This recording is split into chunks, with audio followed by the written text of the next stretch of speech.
As an emergency room doctor, what was the fastest deterioration you've witnessed in a seemingly healthy patient? I was just finishing my lunch when the paramedics wheeled Nathan Torres through our doors. Mid-30s, looked like he could run a marathon. Tomorrow. The report was simple. Collapsed during his morning jog at Memorial Park. Wife said he was a health nut, tracked his steps, drank green smoothies every morning. No medical history, no medications.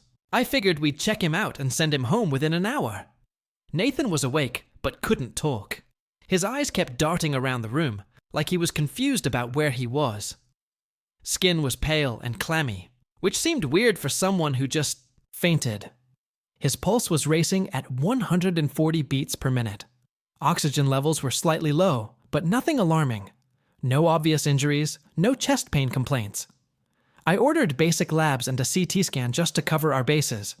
But honestly, I was thinking dehydration. Or maybe his blood sugar dropped. Then he threw up. Bright red blood. Not dark like coffee grounds, but fresh bright red blood that splattered across his hospital gown. My stomach dropped instantly. Healthy 30-something guys don't just vomit. Blood like that. No history of ulcers, no alcohol abuse, no medications that would cause internal bleeding. This wasn't adding up at all. I was calling for a GI consult when Nathan suddenly grabbed his chest with both hands. His face went completely white and his eyes rolled back. The heart monitor started screaming as his heart rhythm went haywire. He collapsed backward onto the bed, completely unconscious. We hit him with the defibrillator twice. The first shock did nothing, just his body jerking like a puppet. The second one brought him back, but barely. His blood pressure was crashing fast, dropping every few minutes despite the IV fluids we were pumping into him.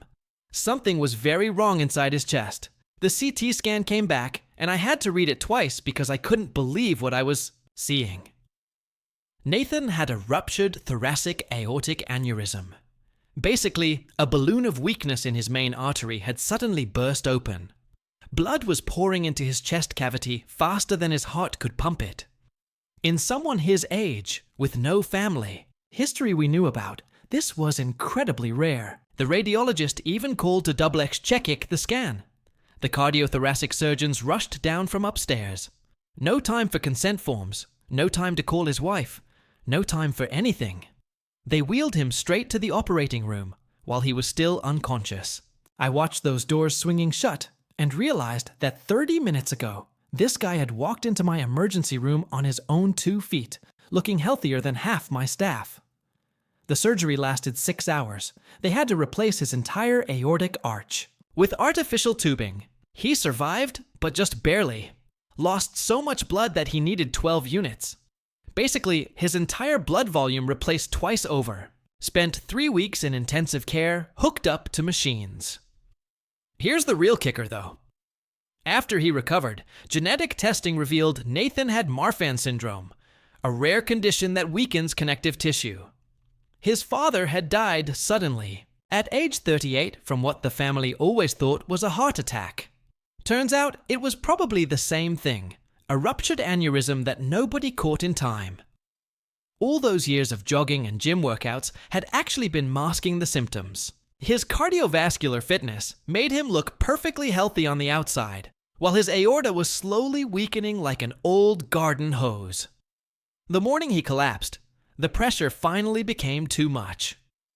Nathan has a massive scar running down his beta chest now and can't lift anything heavier than 20 lbs for the rest of his life. But he's alive, which is more than most people get with that. I was just finishing lunch when paramedics wheeled Nathan Torres through our ER doors. Mid-30s, looked like he could run a marathon the next day. The call was simple. Collapsed during his morning jog at Memorial Park. His wife said he was a health nut. Tracked his steps, drank green smoothies daily. No medical history, no medications. I figured we'd check him out and send him home within an hour. Nathan was awake but couldn't talk. His eyes darted around, confused. His skin was pale and clammy, odd for someone who just fainted. His pulse raced at 140 BPM. Oxygen slightly. Low, but not critical. No injuries, no chest pain. I ordered labs and a CT scan just to be safe. Honestly, I thought dehydration or low blood sugar. Then he vomited bright red blood, fresh, not coffee ground colored. My stomach sank. Healthy 30-somethings. Don't just throw up blood. No history of ulcers, no alcohol abuse, no meds that cause bleeding. Something wasn't adding up. About to call for a GI consult, Nathan suddenly grabbed his chest. Face turned white, eyes rolled back. The heart monitor screamed as his rhythm went haywire. He collapsed unconscious. We defibrillated twice. The first shock did nothing. The second brought him back weakly. His blood pressure dropped rapidly despite fluids. The CT scan stunned me. A ruptured thoracic aortic aneurysm.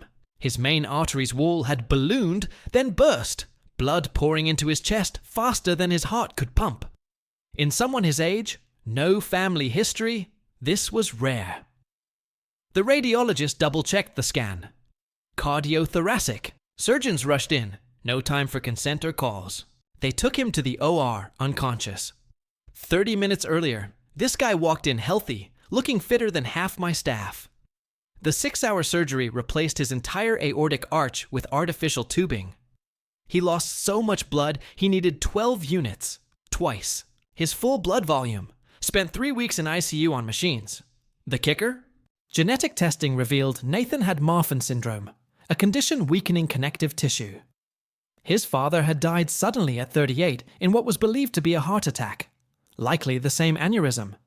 Years of jogging and workouts masked his symptoms. His fitness made him look perfectly healthy, while his aorta slowly weakened. That morning, the pressure finally ruptured. Nathan now has a massive chest scar and can't lift more than 20 pounds for life. But he's alive. More than most with that condition. Story 2. My fiancé confessed, I hired a private investigator to test if you'd cheat. I said, interesting. Then I hired the same PI to investigate her. When he showed me the photos of her book club every Thursday, she suddenly wanted to talk about trust. I, 31, male, was engaged to Bethany, 29, for 8 months, together for 3 years total. Wedding was supposed to be in 4 months. Keyword was. Last month, we were having drinks on our balcony when she got this weird look on her face. You know the one. Like they're about to confess something, but trying to make it sound cute or quirky. Babe, I have to tell you something, she said, doing that thing where she bites her lip. Promise you won't be mad. I hate when people say that. It's basically announcing they did something worth getting mad about. What is it? She giggled. Actually giggled. So, remember last month when that woman kept showing up at your gym? The one who was always asking you for help with equipment. Yeah, that was Rochelle. I hired her. I put down my beer. You hired her for what? She's a private investigator. Well, sort of. She does loyalty tests. I paid her to see if you'd cheat on me. I stared at her for probably 10 seconds, just processing. You paid someone to try to seduce me? It wasn't like that. She grabbed my hand. I just needed to know before the wedding. My friend Chloe did it with her fiancé and found out he was on dating apps. I needed peace of mind, and you passed. Obviously, you barely talked to her. I'm so relieved, babe. Now I know I can trust you completely. The irony of that statement would hit different later. I took a sip of my beer. Interesting. You're not mad. I'm processing. She launched into this whole speech about how her ex cheated, how her dad cheated on her mom, how she just needed to be sure, how it was actually a compliment because now she knew I was one of the good ones. I nodded, smiled. Changed the subject to wedding planning. That night, while she slept, I found Rochelle's business card in Bethy's purse. R. Monroe, discreet investigations and loyalty verification. I saved the number. The next morning, I called Rel from my car. Mr. Foster, I wasn't expecting to hear from you. You know who I am. Of course, you're my most boring case ever. No offense. Weeks at that gym and you barely noticed I existed. I need to hire you. Silence. Then to test Bethany. No. To follow her specifically on Thursday nights? Her book club nights? You know about those? Rochelle laughed. She mentioned them constantly when explaining your schedule to me. Every Thursday, 7 p.m. to 11 p.m., said it was sacred time with her girlfriends. Can you do it? Honey, I can do anything. But are you sure you want to know? I'm sure it's $200 an hour, 4-hour minimum. I'll need a retainer. Done. That Thursday, I acted normal. Bethany got ready for book club. Full makeup, her good perfume, that black dress she says is comfy but cute. What book are you guys reading? I asked.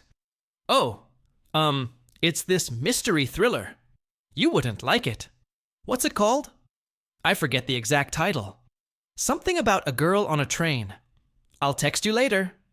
She kissed me goodbye. Left at 6:45. At 11:47 p.m., Rochelle called. You sitting down? Yeah. There's no book club, honey. My stomach dropped even though I'd suspected it. She went to the Marriott downtown, room 412. Stayed from 7:15 to 11:20. I have photos of her entering and leaving, and I have photos of who was already in the room when she arrived. She sent them to my phone. Bethany entering the hotel. Bethany in the elevator. Bethany knocking on door 412. The door opening. And there he was. Colton, her gay best friend from college who was supposed to be one of her bridesmaids or groomsmen. We'd had a whole discussion about it. The last photo was them kissing in the doorway before she went inside. There's more. Rella said, I did some digging.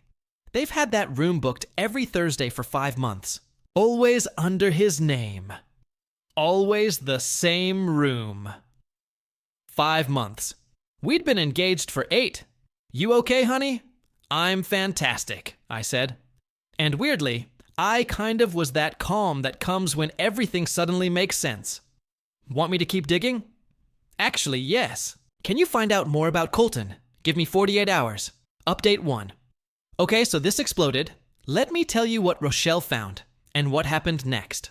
Turns out Colton isn't gay. Shocking, right? He's been using that cover for years to get close to women in relationships. Roella found 3 other women who had similar experiences. He becomes the gay best friend, gains trust, then slowly turns it into an affair. It's literally his pattern. But here's the kicker. He's engaged too to a woman named Trinity, who lives 2 hours away. She thinks he travels for work every Thursday. I had options. I could have confronted Bethany immediately. Could have called off the wedding. Could have blown everything up. Instead, I played the long game. That weekend, I suggested we plan an engagement party. Something special before the wedding. I said, invite everyone important to us. Bethany loved the idea. Started planning immediately. Made a Facebook event. Invited 150 people, including Colton, obviously, her best friend, who'd been so supportive of our relationship. The party was set for 2 weeks out. In those 2 weeks, I continued acting completely normal, helped enthusiastically with party planning, made sure Colton RSVP'd, yes, reached out to Trinity through Instagram, said I was planning a surprise for Colton, and needed her help, kept paying Rochelle to document every Thursday book club. Trinity was confused, but excited to surprise her fiancé at his friend's party. She thought it was so sweet that his friends wanted to include her. The Thursday before the party, Bethany went to book club as usual. I texted her at 9 p.m. Hope you're enjoying the plot twists. She replied, OMG, yes, this book is wild. The main character has no idea her husband is lying to her. The irony levels were off the charts. Party day arrives. Everyone's there. Our families, friends, co-workers. Bethy's in her element, playing the perfect bride-to-be. Colton showed up in his usual flamboyant style, making everyone laugh with his gay best friend routine. About an hour in, Trinity walked in. Baby, she screamed, running to Colton. Surprise! The room went silent. Colton went white like paper white. Trinity jumped on him, kissing him full on the mouth. Your friend contacted me about the party. I'm so happy to finally meet all your work colleagues. Bethany dropped her champagne glass. It's shattered. Work colleagues, someone asked. Yeah, Colton works in pharmaceutical sales. That's why he's gone every Thursday. Regional meetings. I stepped forward. Actually, Trinity, Colton's been telling us he's gay. He's Bethy's best friend from college. Trinity laughed, then stopped laughing, then looked at Colton, then looked at Bethany, who was backing away slowly. Gay. Trinity's voice went up 3 octaves. Gay. We've been together for 4 years. We're getting married in 6 months. The room was so quiet you could hear people breathing. Although I continued pulling out my phone. He's not at work on Thursdays. He's at the Marriott downtown, room 412, with Bethany during her book club. I airdropped the photos to the Apple TV playing the party slideshow. There it was on the 65-inch screen. Bethany and Colton kissing in the hotel doorway. The chaos was immediate. Update 2. Y'all wanted to know what happened after the photo showed up on the TV. Absolute mayhem. Trinity threw her engagement ring at Colton's head. Good aim too. Caught him right in the eyebrow. Drew blood. Bethany tried to run, but her mom blocked. The exit. What is this? What is this? Colton attempted damage control. This is taken out of context. Out of context? I said. Bro, your tongue is literally in her mouth. It's not what it looks like. Bethany sobbed. Oh, so you weren't at the Marriott every Thursday for the past 5 months. Room 412, should I show the receipts? Her dad stood up. 5 months? 5 months? My mom, God bless her, walked up to Bethy's mom. I want every deposit we put down for this wedding refunded. Every penny. The party cleared out in about 10 minutes, except for immediate family and Trinity, who was destroying Colton verbally in ways I didn't know were possible. Girl had receipts of her own. Turned out she'd been suspicious and had checked his credit. Card statements. The Marriott charges were there, but he'd told her it was for client dinners. Client dinners in a hotel room? Bethany tried to approach me. Can we talk about this privately? No, please. This isn't what you think. You mean you weren't sleeping with your fake gay best friend while hired a PI to test my loyalty? Because that's what I think it is. She went pale. How did you know about Rochelle? Rochelle told me right after I hired her to follow you. Her mom gasped. You hired someone to spy on my daughter? No, I hired the same person your daughter hired to try to seduce me. Difference is I actually had something to find. Bethy's dad looked disgusted. Not at me, at her. We're leaving. Bethany, get in the car. Daddy, please. Car now. As they were leaving, Bethy's sister, who'd been suspiciously quiet, said, I knew about Colton. Everyone froze. What? Bethany turned on her. I saw you two at Starbucks last month, making out in his car. I told you to stop or I'd tell. You said it was ending and you didn't tell me. Their mom was now yelling at both daughters. They left in a mess of screaming and accusations. Trinity was still there crying. I gave her a water bottle and called. Her an Uber. Before she left, she said, Thank you. This is horrible, but thank you. Fo found out later she drove straight to the apartment she shared with Colton, threw all his stuff off the balcony, and changed the locks. Queen behavior, honestly. But Bethany wasn't done. Oh no, the entitlement was just getting started. Update 3. Bethany went into full damage control mode, but instead of apologizing, she decided to flip the narrative. First, she called my mom crying about how I violated her privacy and set her up to fail. My mom literally laughed and hung up on her. Then she tried my dad, saying I was controlling and manipulative, and she was scared of me. My dad, who's the calmest person alive, told her to stop calling or will consider it harassment. When that didn't work, she went nuclear. Started telling anyone who'd listen that one, I was abusive and she sought comfort in Colton. 2, I hired the PI first and she only did it in retaliation. 3, the photos were edited. 4, Colton assaulted her and she was the victim. 5, I'd been cheating with Rochelle, the PI. Most people didn't buy it, but some did. I started getting texts from random people about hearing her side. Then she played her biggest card. She called my work.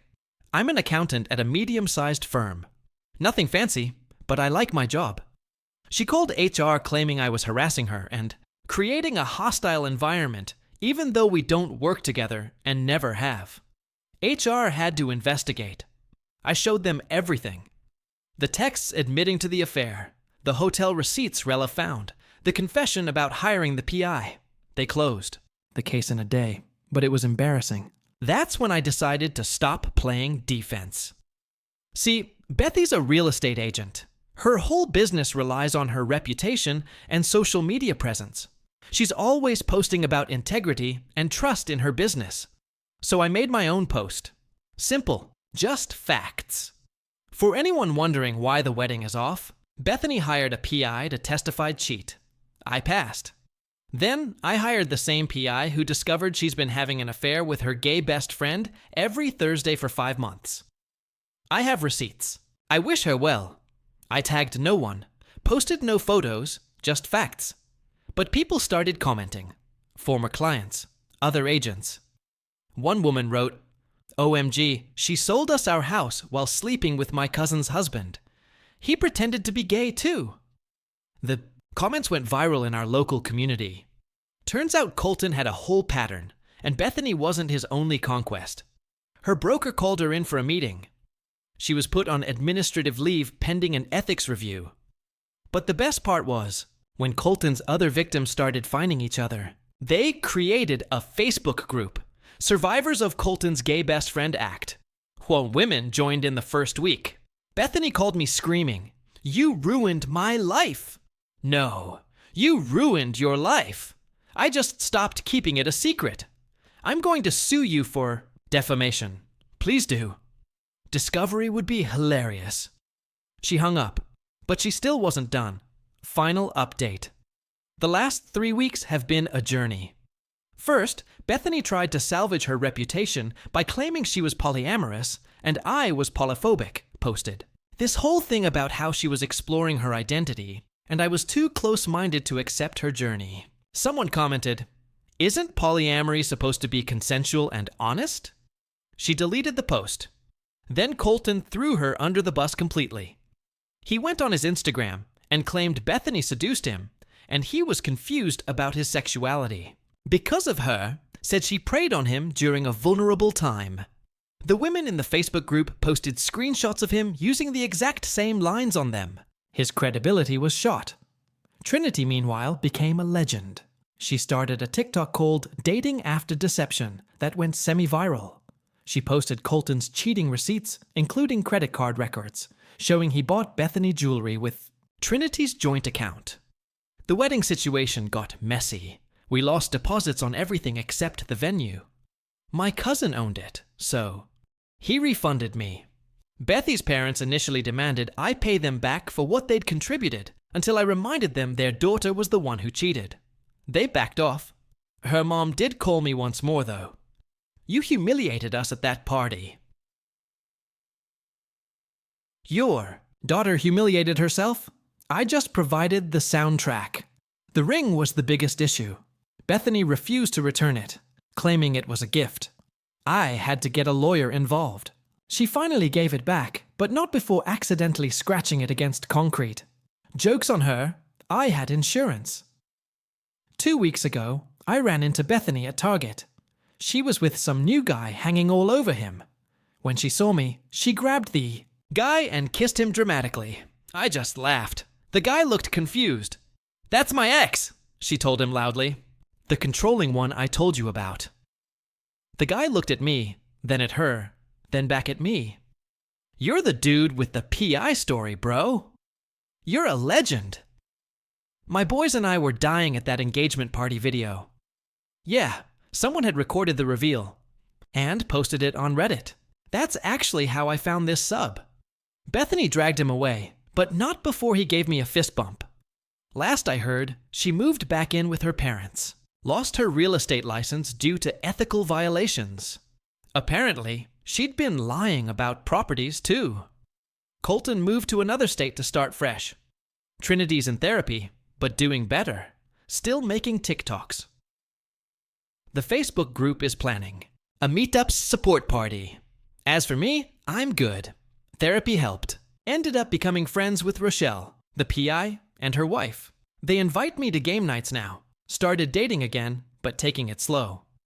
The funniest thing, last week, I got a text from an unknown number. "Hey, this is Jordan. I'm dating Bethany. Now." She says, "You're crazy, but bro, should I be worried? She keeps talking about her book club starting up again." I replied, "Marriott downtown, room 4 and 12, Thursdays. Good luck." He sent back, "Thanks, bro." Bethany texted me an hour later. "Stop talking to my boyfriend." I didn't reply, but Jordan dumped her that night. He sent me a beer emoji, and we've actually grabbed drinks since. Cool. Dude dodged A. Bullet to everyone asking if I regret the public reveal. Nope. She tested my loyalty while cheating for months. She tried to destroy my reputation when caught. She deserved every bit of consequences she got.